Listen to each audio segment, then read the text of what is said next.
Hello everyone, welcome you all in today's my class. In today's class, we discuss about our political science chapter 1. What is democracy? Why democracy? We discussed in this topic introduction part of my previous video. So in I tell you about in introduction uh, in this chapter, Political Science Chapter 1, tell us about democracy, what is and why it is needed. So here goes the definition. Democracy is a form of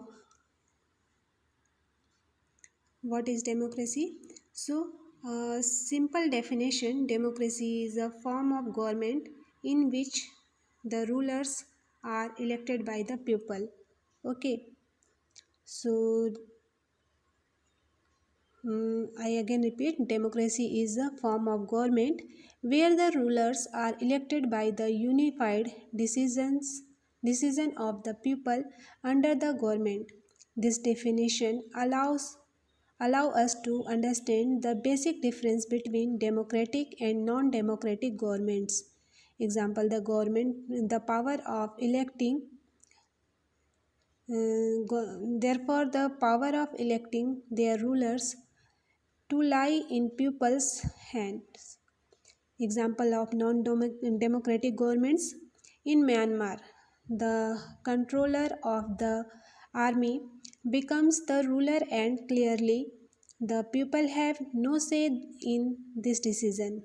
Okay, just like Pinochet's rule in China, which is an example of dictatorship in monarchy. Saudi Arabia, the rulers belong to the royal family, and that is what qualifies them to be kings. People have no grounds to express their choice in such cases. Okay, so dear student, I again repeat definition of democracy. Democracy is a form of government in which the rulers are elected by the people. One chief factor common to all democracies is that the government is chosen by the people. It is also helps students to democratic between democratic and non-democratic governments form the non-democratic government. Take the example of Myanmar, where rulers were not elected by the people. Those who were in charge of the army of the country took over as rulers,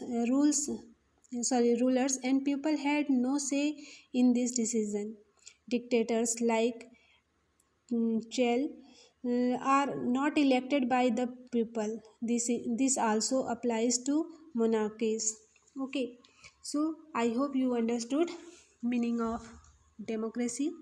Next, we discuss features of democracy. So, what features of democracy?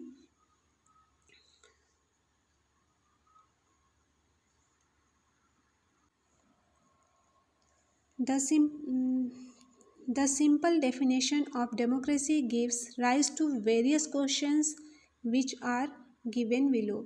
Okay, so first question, who are the rulers in this definition? So the rulers are elected by the people. And second, what kind of election constitutes a democratic election? So free and competitive elections are held. Next, who are the people who can elect the rulers or get elected as rulers? So each adult representative of religion, education, caste, color, wealth have one vote, one value. The elected ruler take decisions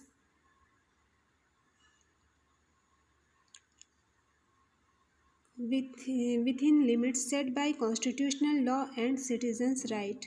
Okay. So here a question is who are finally what form of government is democracy?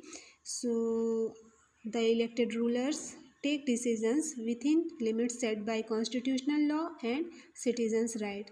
Rule of law. The right of the citizens must be protected through constitution. There must be an independent judiciary. So, features of democracy.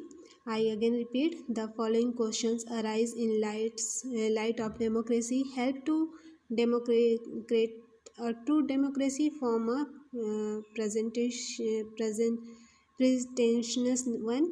So, what type of people are to be elected as rulers, and what decisions can be taken by one non-elected officials?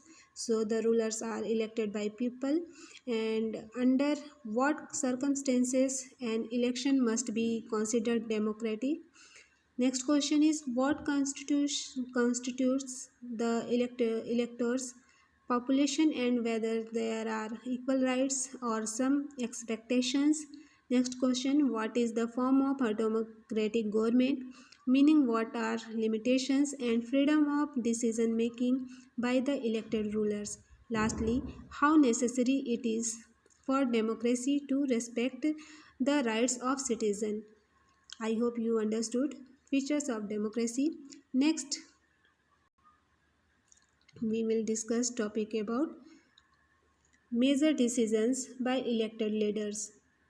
So, in October 1999, a Pakistan general, Pervez Musharraf, led a military coup in October, led the military coup and overthrew a democratically elected government and become president of the country. So, I again repeat, in Pakistan, General Pervez Musharraf led a military coup in October 1999 and overthrew democratically elected government and became president of the country. In 2002, he held a referendum in the country which was based on malpractices and fraud, granted him a 5-year extension after passing legal framework or order which gave the president power to dismiss the national and provincial assemblies. Elections were held to the national and provincial assemblies. So, dear student, some countries like Pakistan do not follow this rule. In Pakistan, General Pervez Musharraf led a military coup in October 1999. He overthrew the democratically elected government and went on to become the president of the country. In 2002, he also held a referendum in the country that granted him a 5-year extension.